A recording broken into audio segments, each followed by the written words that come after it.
హల్లెలూయా. ఈరోజు వాక్యం last Saturday మనము దేవునితో సహవాసం గురించి మనము మాట్లాడుకున్నాం కదా, ఫెలోషిప్ విత్ గాడ్. ఈరోజు క్రీస్తుతో మనకున్నటువంటి ఆ యొక్క ఫెలోషిప్ని బట్టి, ఆ యొక్క సహవాసంలో మనము నడుస్తూ ఉన్నప్పుడు we have to be more committed, we have to be more dedicated. అంటే సమర్పణ కలిగినటువంటి జీవితము, తర్వాత విధేయత కలిగినటువంటి జీవితము. ఎందుకు అనంటే దేవునితో సహవాసము చేయటము అనంటే మనము లోకముతో స్నేహమును విడిచిపెట్టడం కదా. ఒక సందర్భంలో యేసుక్రీస్తు ప్రభువారు, మీరు మత్తయి సువార్త 7వ అధ్యాయం ఒకసారి తీస్తే 13-14 వచనాలు ఒకసారి మనం చూద్దాం. ఈరోజు మన యొక్క వాక్యము దీని మీద బేస్ చేసుకొని చూసుకుందాం. మత్తయి సువార్త 7వ అధ్యాయము 13-14 వచనాలు. యేసుక్రీస్తు ప్రభువారు చెప్పినటువంటి సందర్భము మనకు తెలుసు. It's about entering in to the narrow gate and in to the wide gate. మనకి ఎప్పుడు కూడా వాక్యాల్లో మనం వింటూ ఉన్నది ఏంటి అని అంటే, ఈ లోకాన్ని ప్రేమించే వారందరూ కూడా ఆ యొక్క విశాలమైనటువంటి మార్గాన్ని వారు ఎన్నుకుంటూ ఉంటారు. కానీ క్రీస్తుని ఎవరైతే వెంబడింప కోరుతారో, ఇరుకు మార్గంలో ఏముందని ఇక్కడ దేవుని యొక్క వాక్యం సెలవిస్తూ ఉందంటే, జీవమునకు పోవు ద్వారము ఏంటి? The way that leads to life is narrow. నిజముగా ఆ జీవము అని అంటే ఏంటి అని అంటే, నిత్య జీవం గురించి దేవుడు ఇక్కడ మాట్లాడుతూ ఉన్నాడు. అంటే he is not talking about the fellowship that we're going to enjoy here, but a permanent fellowship which we're going to enjoy in our later life. అయితే దేవుడు మాట్లాడుతున్నది ఏంటి అని అంటే, he wants to give people something which is permanent, not which is temporary. ఏది అశాశ్వతమైనదో, ఏది నిలకడలేనిదో దేవుడు దానిని గురించి మాట్లాడడం లేదు. కానీ what is permanent is what God wants to give us.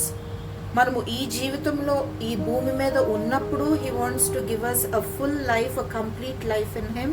And even when we die also, నిత్య జీవము అనే ఆ యొక్క వరాన్ని యేసుక్రీస్తు ప్రభు ద్వారా ఆయన నమ్ము ప్రతి వారు కూడా పొందుకుంటారు అని దేవుని యొక్క వాక్యం మనకి ఇక్కడ చెప్తూ ఉంది. అయితే యవ్వన ప్రాయంలో ఉన్నప్పుడు చాలా మందికి ఏంటి అనంటే, ఈ యొక్క విశాల మార్గాన్ని ఎన్నుకుంటానికి ఆశపడుతూ ఉంటారు. ఎందుకు అనంటే, లోక మార్గంలో, లోకంలో మనం చూస్తే ఎప్పుడు మనం చెప్పుకుంటూ ఉంటాం, there are so many things that are attractive, ఆకర్షించేవి. మనము ఆకర్షితులమై దానిలో పడిపోవటానికి అనేకమైనటువంటి సందర్భాలని మనకి అపవాది కలుగు చేస్తూ ఉంటాడు. అండ్ మనం చూస్తే మత్తయి సువార్త 4వ అధ్యాయంలో చూస్తే యేసుక్రీస్తు ప్రభు వారు కూడా దీనికి అతీతం కాదు అని మనం ఇక్కడ చాలా క్లియర్గా చూడొచ్చు. He was also tempted like us only. మన వలె ఆయన శోధింపబడినప్పటికీ కూడా ఆయన ప్రతి దానిని కూడా ఆయన ఏం చేశారు అని అంటే, దేవునికి ఎప్పుడూ కూడా ఆయన ప్రాధాన్యత ఇచ్చారు.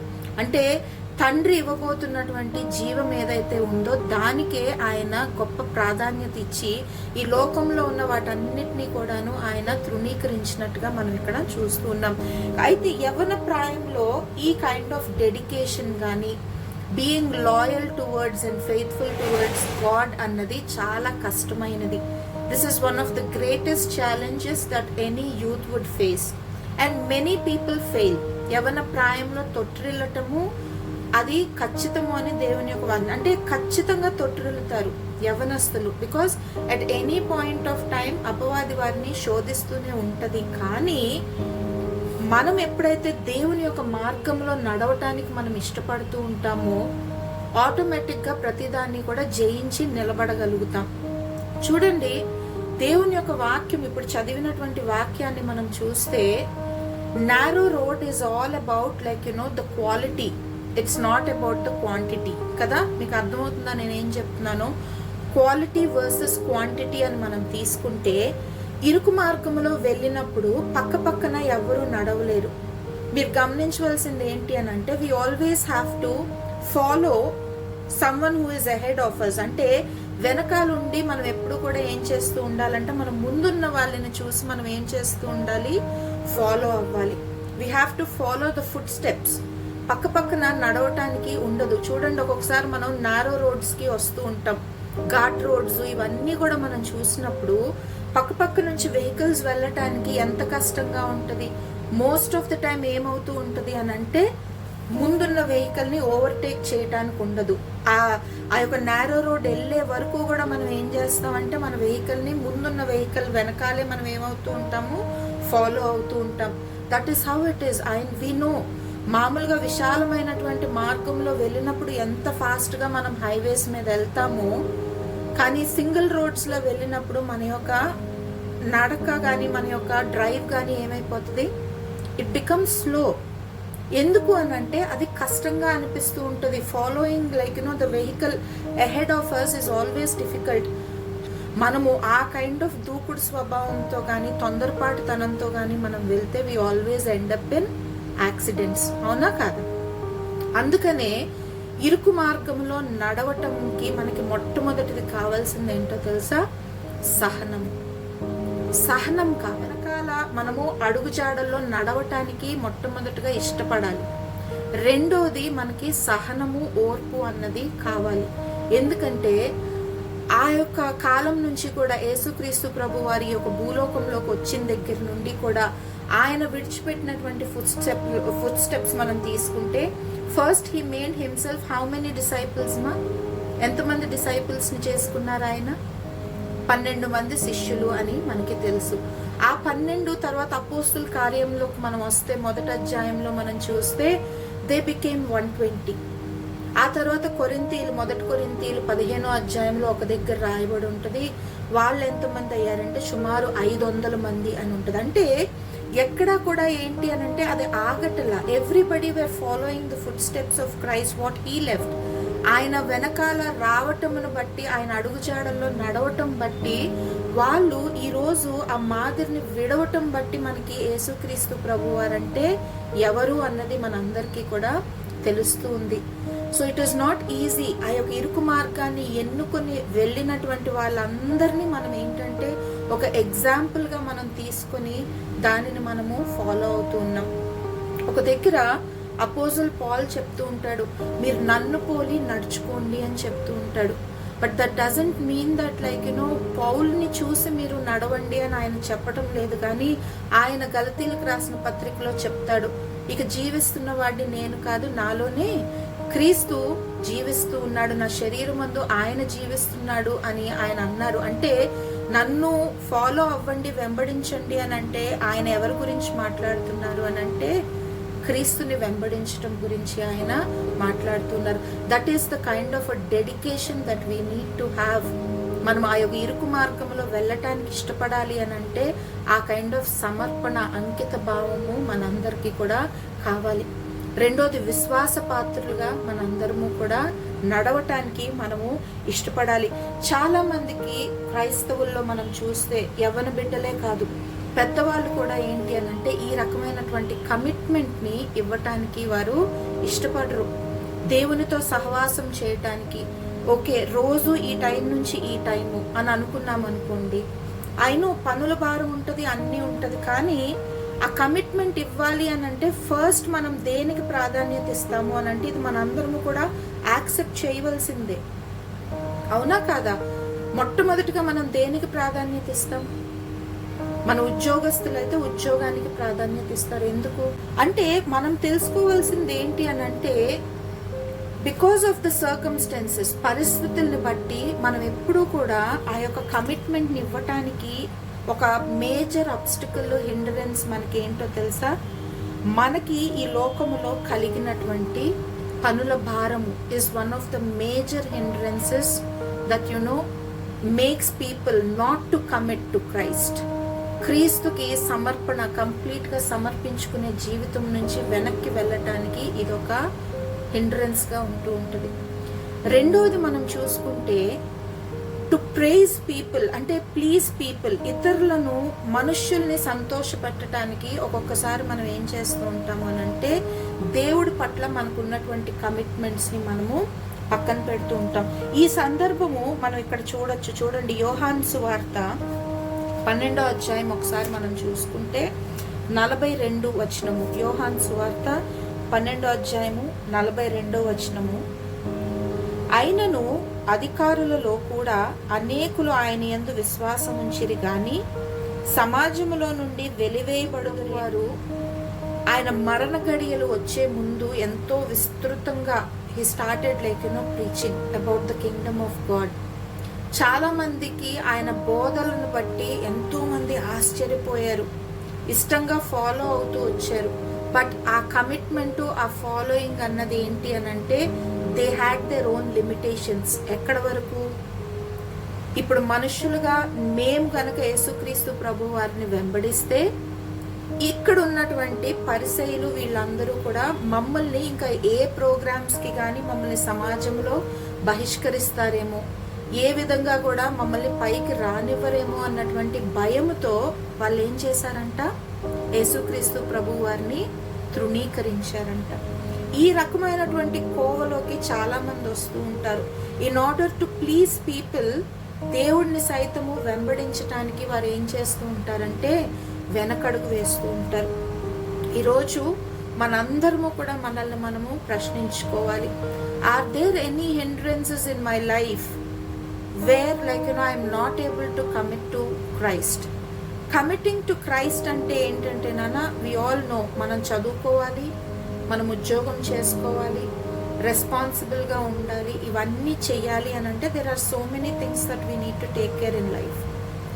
బట్ ఒక్కటి we all should understand the main thing ఏంటి అని అంటే, if Christ is not your provider, ఆయనే కనుక ఇవన్నీ నీకు అనుగ్రహించి ఉండుండకపోతే మనం ఏ విధంగా కూడాను వర్ధిల్లటానికి కానీ ముందడుగు వేయటానికి కానీ అవకాశం ఉండదు. సో యూ షుడ్ నో ఎప్పుడు నువ్వు దేవునితో సమయం గడపాలి, ఎప్పుడు అంటే కమిట్మెంట్ ఇన్ సెన్స్ ఏంటి అని అంటే ఆయన అడుగుజాడల్లో నడవటం. ఆయన ఏ మాదిరినైతే ఆయన విడిచిపెట్టారు, he was a compassionate God, he was a loving God, he was a very faithful God.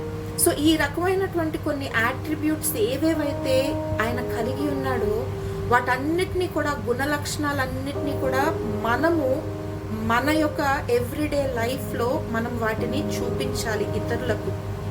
It has to become our character. Christ has to become our character. That is when will be called as Christians. నేను బాప్తిజం తీసుకున్నాను, నీటిలో మునిగాను కాబట్టి నేను క్రైస్తవుడిని అని అంటే అవ్వదు. A true Christian is someone who follows God. అవునా కాదా? దేవుడిని, క్రీస్తుని వెంబడించేవాడే నిజమైనటువంటి క్రైస్తవుడు. క్రీస్తుని వెంబడించటం అంటే ఏంటి? What is it? To follow Christ అని మనం ఆలోచిస్తే ఆయన యొక్క గుణ లక్షణాలను, గుణగణాలను అన్నిటినీ కూడా మనము ధరించుకొని in everyday life, whether you are working, whether you are studying or whatever you are doing, ఆ యొక్క సమయోచితమైనటువంటి క్యారెక్టరిస్టిక్స్ ఏవైతే ఉంటాయో మనము always we have to display. That is a real commitment that we're giving to God. Commitment అంటే చాలా మందికి ఒక మిస్అండర్స్టాండింగ్ ఉంటుంది. బాబోయ్, నేను ఒప్పుకుంటే ఇంకా నేను నా లైఫ్ లాంగ్ నేను దీనికి కమిట్ అయిపోయి బద్ధుడినైపోయి ఉండాలి, బద్ధురాలనైపోయి ఉండాలి అని భయపడి వెనక్కి వెళ్ళిపోతూ ఉంటారు. కానీ that is not what God is saying. నీ శరీర సంబంధమైనటువంటివి నువ్వు ఏమేం చేయాలో నువ్వు అవి నెరవేర్చుకుంటూ అవి చేసుకుంటూ నువ్వు వెళ్ళినప్పటికీ కూడా ఆత్మ సంబంధమైనటువంటి ఆ యొక్క ఫెలోషిప్, ఆ యొక్క రిలేషన్షిప్ విత్ గాడ్తో మాత్రము ఎప్పుడు కూడా మనము కలిగి ఉండాలి. You have to be committed to God with your spirit, not with your body. ఆత్మ యందు మనము దేవునితో ఏం కలిగి ఉండాలంట? ఆ యొక్క డెడికేషన్ కానీ కమిట్మెంట్ కానీ మనము కలిగి ఉండాలి. ఒక ఫామ్లో ఒక కోడి, ఒక మేక రెండు ఉండేవంట ఒక ఫార్మర్ దగ్గర. అయితే అవి విన్నాయంట ఒకరోజు. ఏంటి? ఆ యొక్క చుట్టుపక్కల ఒక ప్రాంతంలో పెద్ద బైబిల్ ఇవేవో మీటింగ్స్ అవుతూ ఉన్నాయి అని చెప్పి అవి విన్నప్పుడు అవి అనుకున్నాయంట, అరే ఏదో ఒక విధంగా నేను ఈ యొక్క మీటింగ్స్కి వచ్చే వాళ్ళకి మనము అవసరం పడితే ఎంత బాగుంటుంది కదా మనము అని కోడి ఒక సలహాతో వచ్చిందంట. ఏంటి? గుడ్లు మాంసము వచ్చిన వాళ్ళందరికీ పెడితే ఎంత బాగుంటుంది కదా అని చెప్పిందంట. అంతవరకు బాగానే ఉంది. అయితే మేక అందంట, కరెక్టే గుడ్లు ఇవ్వాలి అని అంటే నువ్వు ఉత్త గుడ్లే ఇస్తావు, మరి మాంసం రావాలంటే ఏం కావాలి? మాంసం కావాలంటే ఆ మేక చచ్చిపోవాలి. It has to sacrifice itself to feed others. అవునా కాదా? సో చర్చ్లో ఇలాంటి 2 రకాల మంది కూడా ఉంటారు. ఏంటో తెలుసా? కేవలము బాహ్య సంబంధమైనటువంటి అవసరాలని తీర్చడం. అంటే గుడ్డు నిజంగా కడుపు నింపుతుందా? ఒక మనిషి కడుపు నిండాలి అని అంటే ఒక గుడ్డు తింటే సరిపోతుందా? అదే మాంసం తింటే అది బలమైనటువంటి ఆహారము కాబట్టి మాంసం తింటే మనకి ఏమవుతుంది? We feel little full. అవునా కాదా? చర్చ్లో కూడా చాలా మంది ఇలాంటి వారు ఉంటూ ఉంటారంట. అంటే కేవలం గుడ్డు కొంచెము ఇస్తే చాలు, వాళ్ళకి సేవ చేయాలని ఉంటుంది. ఏదో ఒక విధంగా they want to be helpful, స్పిరిచువల్గా కానీ అన్ని విధాలుగా కూడా they want to be active, they want to be helpful. But వాళ్ళ యొక్క ఆలోచన ఎంత సైజ్ ఉందంట? గుడ్డు అంటే గుడ్డు ఇచ్చేస్తే చాలు, దే ఆర్ అలైవ్, బతికే ఉంటారు. కానీ వారికి కలిగిన దానిలో కొంత ఇచ్చేస్తే అదే సేవ, అదే సమర్పణ, అదే అర్పణ అని అనుకునేటువంటి చాలా మంది ఉంటూ ఉంటారు. కానీ నిజమైనటువంటి సమర్పణ ఎవరిది అని అంటే ఈ మేక, గొర్రె ఏదైతే ఉందో దానిది. ఎందుకో తెలుసా? అక్కడ వచ్చిన వాళ్ళందరి ఆకలి తీర్చాలి అని అంటే, అంత కూర అవ్వాలి అని అంటే ఇది వధించబడాలి, ఇది చచ్చిపోవాలి. It has to sacrifice itself to feed others. ఆ రకమైనటువంటి గుణ లక్షణాలు కలిగిన వారంటే దేవుడికి ఎంతో ఇష్టము. Someone who sacrifices completely towards ఆ సమర్పణ జీవితము దేవుడి పట్ల కలిగి ఉన్నప్పుడు దేవుడు వారి ఎడల సంతోషించే వారిగా ఉంటారు. అలాంటి వారికి దేవుడు వాగ్దానం ఇస్తూ ఉన్నాడు. హెబ్రీల్కి రాసిన పత్రిక 13వ అధ్యాయం మనం తీసుకుంటే అలాంటి వారికి దేవుడు చెప్తున్నాడు, నేను నిన్ను విడువను ఎడబాయను అని. ప్రభువా, నువ్వు చెప్తున్నావు కదా, నువ్వు నన్ను ఎప్పుడూ కూడా విడువును ఎడబాయను అని చెప్తున్నావు కదా. కరెక్టే, because God is committed towards our salvation. మనం ఈ భూమి మీద ఉన్నంత వరకు కూడా he gives people every opportunity to turn around to him. ఆయన వైపు తిప్పుకుంటానికి ప్రతి అవకాశాన్ని కూడా దేవుడు అనుగ్రహిస్తూ ఉంటాడు. So he is committed.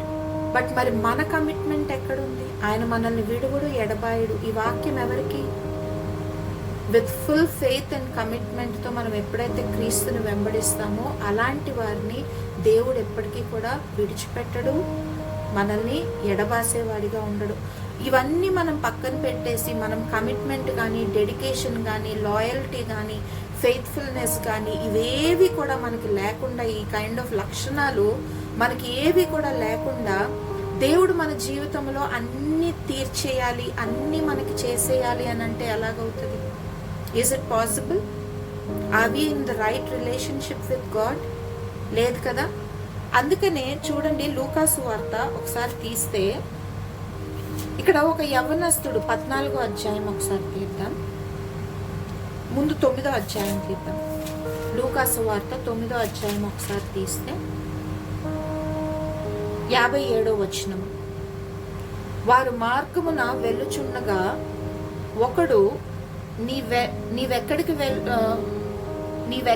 వెళ్ళినను నీ వెంట వచ్చేదనని ఆయనతో చెప్పెను. అందుకు యేసు, నక్కలకు, బొరియలను, ఆకాశ పక్షులకు నివాసములు కలవు గాని మనుష్య కుమారునికి తలవాల్చుకున్నట్టుకైన స్థలము లేదని అతనితో చెప్పెను. There was one young guy who wanted to follow Christ.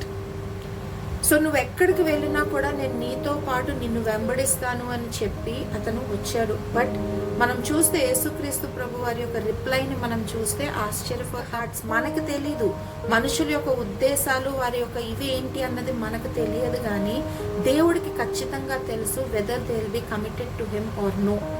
అందుకని ఇక్కడ ఆయన చెప్పినటువంటి సమాధానమే దానికి నిదర్శనం. ఆయన చెప్తూ ఉన్నాడు, ఏ ఇల్లుల గురించి అయితే, ఏ ఉద్యోగాల గురించి అయితే, ఏ మేడల గురించి అయితే మనుషులు ప్రయాసపడుతూ ఉన్నారో, వీటన్నిటికీ పాటు పడుతూ ఉన్నారో, అవేవి కూడా నా దగ్గర లేవు. If you still wish to follow me, you can అన్నప్పుడు చాలామంది వెనుతిరిగినటువంటి వాళ్ళని మనం ఇక్కడ చూస్తూ ఉంటాం. మళ్ళా అక్కడ కింద చదివితే చూడండి, మరి ఒకనితో నా వెంట రమ్మని చెప్పాను. అడిగిన అతన్నేమో దేవుడు ఈ రకమైనటువంటి సమాధానం ఇచ్చారు. అడగని అతన్నేమో దేవుడు ఏం చేశాడంట, రమ్మని ఆయన అడిగినట్టుగా మనం ఇక్కడ చూస్తూ ఉన్నాం. God knows the heart of every man. వస్తాను అన్న వారిని నిజముగా వారు కమిటెడా కాదా అన్నది దేవుడికి తెలుసు. కానీ నోరు తెరిచి చెప్పకపోయినా whether a person will follow him or not అన్నది ఆయనకి తెలుసు. కాబట్టి ఈ రెండో వ్యక్తితో నా వెంట రమ్మని ఆయన చెప్పినట్టుగా మనం చూస్తూ ఉంటాం. అప్పుడు ఏమన్నాడంట అతడు నేను వెళ్ళి మొదట నా తండ్రిని పాతిపెట్టి వచ్చుటకు సెలవిమ్మని మనవి చేశాను. అందుకాయన మృతులు తమ మృతులను పాతిపెట్టుకున్న నీవు వెళ్ళి దేవుని రాజ్యమును ప్రకటించమని వానితో చెప్పెను. The dead will bury their dead. ఇక్కడ దేవుడు he's not talking about physical death, he's talking about the spiritual death. ఇక్కడ స్పిరిచువల్లీ డెడ్ పీపుల్ గురించి చెప్తున్నాడు. ఆయన పిలుపునిచ్చాడు, నువ్వు నన్ను వెంబడించు అని అతనికి అవకాశం ఇచ్చాడు. అతను సద్వినియోగపరచుకోకుండా గేవెన్ ఎక్స్క్యూజ్. ఈరోజు దేవుడు అందరినీ పిలుస్తున్నాడు ఫర్ సాల్వేషన్, రక్షణ కోసము అందరినీ పిలుస్తున్నాడు. యవ్వన బిడ్డల్ని పిలుస్తున్నాడు, చిన్న బిడ్డల్ని పిలుస్తున్నాడు, వృద్ధుల్ని పిలుస్తున్నాడు. He's calling every human being towards beings ఆ యొక్క రక్షణ పొందుకునే మార్గానికి దేవుడు అందరినీ పిలుస్తూ ఉన్నాడు. కానీ what excuses are we making? మనం ఎలాంటి ఎక్స్క్యూజెస్ చేస్తున్నాం? ఇవే కదా, మనం కూడా ఇలాంటివే కదా చేస్తున్నాం. వస్తాను ప్రభువా, కానీ నాకు ఈ పని ఉంది, ఇది చక్కబెట్టుకొని వస్తాను. మనం మార్తా మరియల స్టోరీ గురించి మనం ఎప్పుడు వింటూనే ఉంటాం. మరియ ఎక్కడ కూర్చుంది? అన్ని వదిలేసి దేవుడి పాదాల దగ్గర కూర్చుంది. మరియ ఏం చేస్తూ ఉంది? అది చేసేసి వచ్చి దేవుడి పాదాల దగ్గర కూర్చుంటానికి తను ప్రిఫర్ చేసింది. At the end of the story యేసుక్రీస్తు ప్రభు వారు ఏం చెప్పారు? నువ్వు వీటన్నిటి గురించి ఆలోచిస్తున్నావు, కానీ మరియ ఏం చేసిందంట? ఉత్తమమైన దాన్ని ఎన్నుకుంది. అంటే ఆయన మార్గములో, ఆయన సన్నిధిలో కూర్చుంటానికి ఇష్టపడింది. కాబట్టి దేవుడి దృష్టిలో అది ఎంతో విలువైంది. సో ఆ విధమైనటువంటి కమిట్మెంట్ మనము కలిగి ఉండాలి అని చెప్పి దేవుడు ఆశపడుతూ ఉన్నాడు. మరి మన యొక్క జీవితంలో మనము తప్పిపోతున్నామా? Are we trying to find excuses? ఏ రకంగా మనము దేవుణ్ణి వెంబడిస్తున్నాము అన్నది మనం ఖచ్చితంగా మనల్ని మనం ఒకసారి క్వశ్చన్ చేసుకోవాలి. లూకాసు వార్త 14వ అధ్యాయం ఒకసారి తీద్దాము.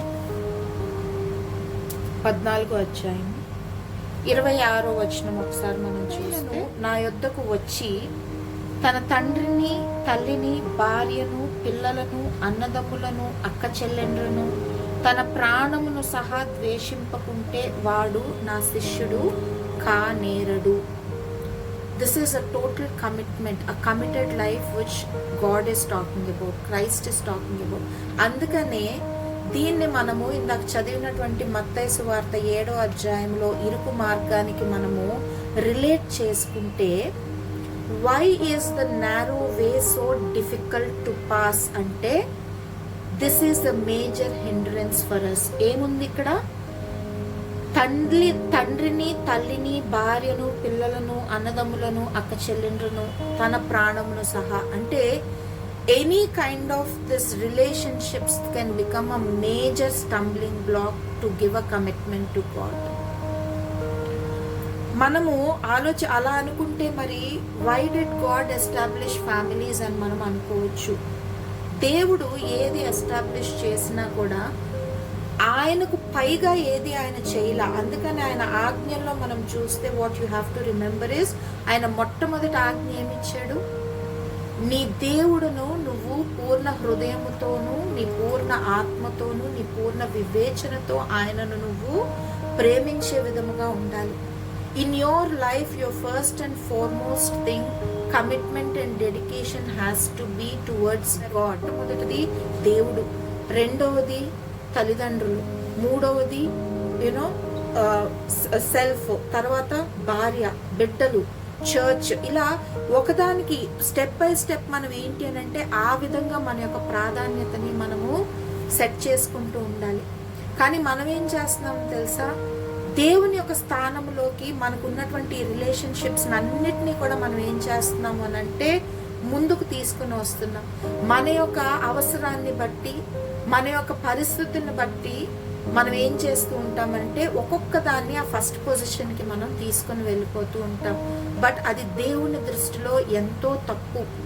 ఆయనకి ఇవ్వవలసినటువంటి ఆ యొక్క మహిమ ఆయనకి సరైన విధంగా చెల్లించకపోతే ఆయనకి ఏమొస్తుందంట, నేను రోషము కలిగినటువంటి దేవుడును, పౌరుషం కలిగినటువంటి దేవుడును అని ఆయన చెప్తూ ఉంటాడు. ఎందుకో తెలుసా, ఆ యొక్క ప్రొసీజర్లో, స్టెప్ బై స్టెప్ ప్రొసీజర్లో మనం ఏం చేస్తూ ఉంటామంటే మన యొక్క అవసరాలని బట్టి ఈ యొక్క రిలేషన్షిప్స్ని మనము ముందుకు తీసుకొని వెళ్తూ ఉంటాం. అంటే దేవుడి కంటే పైగా మనము తీసుకొని వెళ్తూ ఉంటాం.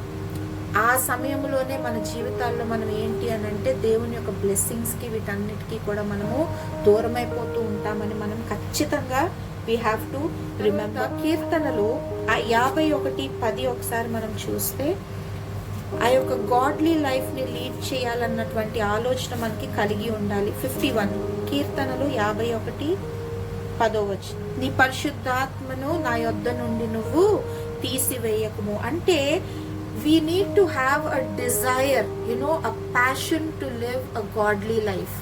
ఒక దైవ సంబంధమైనటువంటి, దైవికమైనటువంటి లైఫ్ని నేను లీడ్ చేయాలి అన్నటువంటి ఆ యొక్క కమిట్మెంట్ అన్నది ఖచ్చితంగా మనకి ఉండాలి.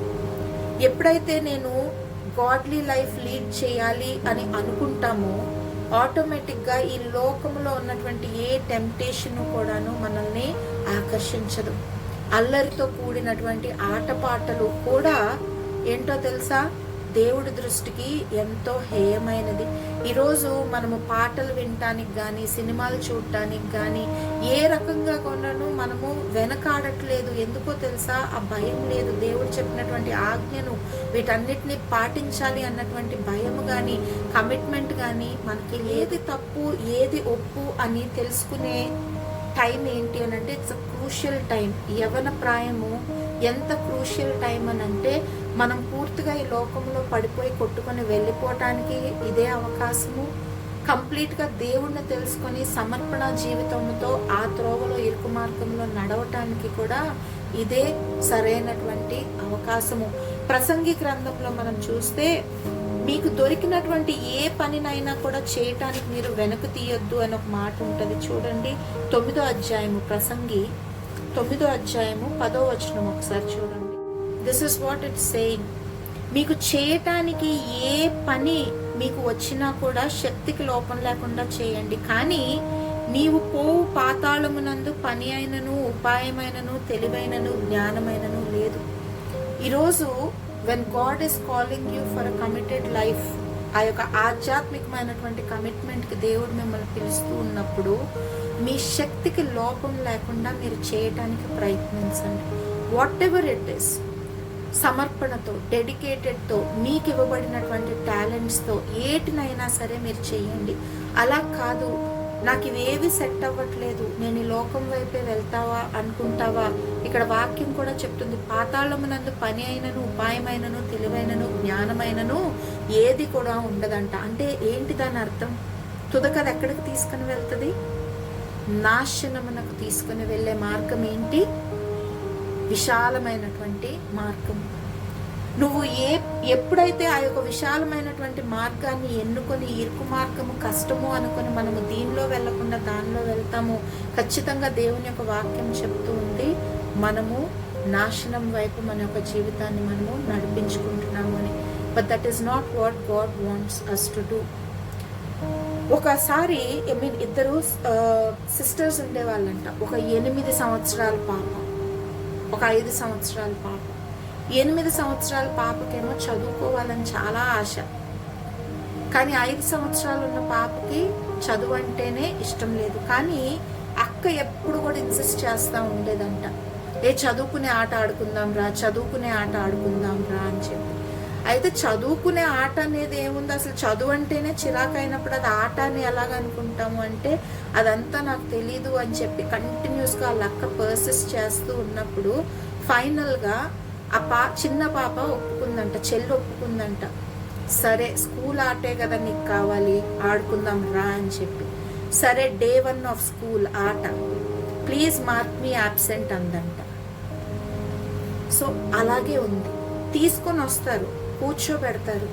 But most of the people they are not in the presence of God, they are always absent because they are not committed.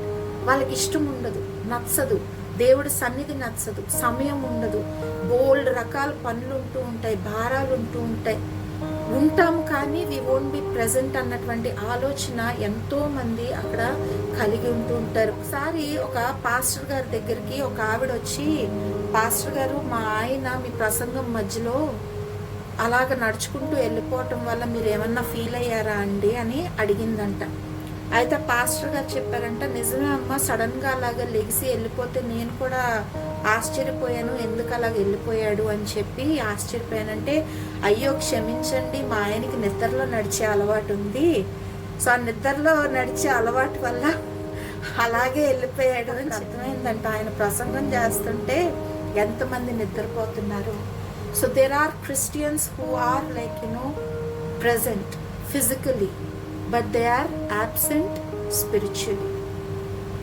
ఆ రకమైనటువంటి క్రైస్తవ్యమును వెంబడించటానికి మనము అలవాటు చేసుకోకూడదు.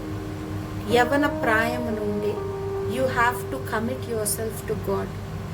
మీరు ఎంతగా దేవుడిలో ఎదగటానికి ఇష్టపడాలి అని అంటే, మనం చేసే ప్రతి పని కూడా దేవుడు వల్ల మనకు అనుగ్రహింపబడింది అని చెప్పి, ఆయన మనకి ఇచ్చినటువంటి ప్రతి టాలెంట్ని కూడా మనం ఎక్కడున్నా సరే మనము ఒక ప్రత్యేకమైనటువంటి వారిగా, పీపుల్ విత్ అ డిఫరెన్స్, ఆ విధంగా మనము ఎప్పుడు కూడా మనము ఫ్లరిష్ అయ్యేవారిగా మనము ఉండాలి. కానీ చాలామంది మనం ఏం చేస్తూ ఉంటాము అని అంటే, వీ ల్యాక్ దట్ కమిట్మెంట్. ఈరోజు ఆలోచించుకోండి, am I committed to follow Christ? ఒకవేళ నేను ఈ కమిట్మెంట్స్ ఇవేవి నేను ఇప్పుడు తీసుకోలేను అని అంటారా? దేవుడు వాక్యం ఖచ్చితంగా చెప్తుంది మనకి, రెవల్యూషన్స్, మీరు నులివెచ్చగా మీరు ఉండద్దు. లాస్ట్ వీకే మనం చెప్పాం, మీరు వేడిగా అయినా ఉండండి, లేదా వెచ్చగా ఉండండి, లేదా చల్లగా అయినా ఉండండి, కానీ నులివెచ్చని స్థితిలో ఉన్నప్పుడు దేవుడు ఉమ్మివేస్తాను అని చెప్తూ ఉన్నాడు. Either you follow the world, commit to the world, or either you commit to Christ. నువ్వు దేవుడికి కమిట్ అవ్వటం వల్ల నీ జీవితంలో నువ్వేవి కూడా విడిచిపెట్టక్కర్లేదు. Automatic the spirit will guide you. ఏది చేయొచ్చు, ఏది చేయకూడదు అన్నటువంటి ఆలోచన ఖచ్చితంగా దేవుని యొక్క ఆత్మ మనకి అనుగ్రహిస్తూ ఉంటుంది. కాబట్టి ఆ యొక్క కమిట్మెంట్ని ఇవ్వటానికి మాత్రం మనము వెనుకడుగు ఏమాత్రము కూడా వేయకూడదు. ప్రాణము, ఆత్మ, శరీరము, ఈ మూడిటితో కూడా మనము దేవునికి అనుదినము కూడా సజీవ యాగముగా మనల్ని మనము కనబరుచుకోవాలి. రోమన్స్ 12th చాప్టర్ తీయండి. కాబట్టి సహోదరులారా, పరిశుద్ధమును దేవునికి అనుకూలమునైన సజీవ యాగముగా మీ శరీరములను ఆయనకు సమర్పించుకొనుడని దేవుని వాత్సల్యమును బట్టి మిమ్మల్ని బతిమాలుకొనుచున్నాను. ఇట్టి సేవ మీకు యుక్తమైనది. మీరు ఈ లోక మర్యాదను అనుసరింపక ఉత్తమమును అనుకూలమును సంపూర్ణమై ఉన్న దేవుని చిత్తమేదో పరీక్షించి తెలుసుకొనున్నట్లు మీ మనస్సు మారి నూతనము అగుట వలన రూపాంతరము పొందుడి. A complete transformation is what God is looking at. మనము ఫిజికల్గా ప్రెజెంట్ ఉండి స్పిరిచువల్గా if we're absent in God's fellowship and in his presence, దానివల్ల మేబీ మనుషులు, అమ్మో వీళ్ళు ఇంతసేపు చర్చ్లో టైం స్పెండ్ చేస్తున్నారు, అమ్మో వీరు ఇంతసేపు బైబిల్ చదువుకుంటారు, వీరు ఇంతసేపు ప్రార్థన చేసుకుంటారని మనుషులకు తెలుస్తుందేమో, కానీ దేవుడికి తెలీదు.